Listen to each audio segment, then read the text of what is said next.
কিরে সন্টাই, তোর মন খারাপ কেন? কই না তো স্যার, আমার তো মন খারাপ না।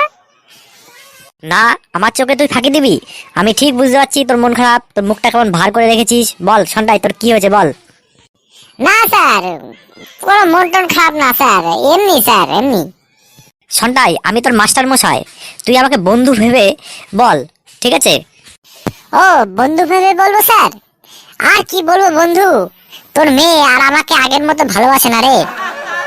হ্যাঁ, কি বললি? এই সন্টাই ভাই, তুই পরীক্ষাতে কত পেয়েছিস? আমি পরীক্ষাতে 1-এর জন্য 100 পাইনি। কি করছে ভাই, তুই 99 পাইছিস তাহলে? কস কি ভাই, তুই এত ভালো পড়াশোনায়, কই জানতাম না তো। আরে শোন আগে, আমি 2টো শূন্য পেয়েছি, আর 1 দিলেই 100 হয়ে যেত বুঝলি। ও, তুমি এইভাবে 100 পেয়েছো? শালা ফেলটুস মাল, এমন ভাবে রং চড়িয়ে বলছো যে তুমি হচ্ছে ফার্স্ট হয়েছো, হ্যাঁ? হ্যাঁ আমিও ভাবতাছি, হ্যাঁ সারাদিন পাবজি খেলে, হ্যাঁ কেমনে আবার 100তে 100 পায়, হ্যাঁ। ভিডিওগুলো ভালো লাগলে লাইক করুন, কমেন্ট করুন। আর এই টাইপের মজার ভিডিও পেতে গেলে আমাদের চ্যানেলটিকে সাবস্ক্রাইব করুন এবং বেল আইকনটি প্রেস করে আমাদের সাথে থাকুন।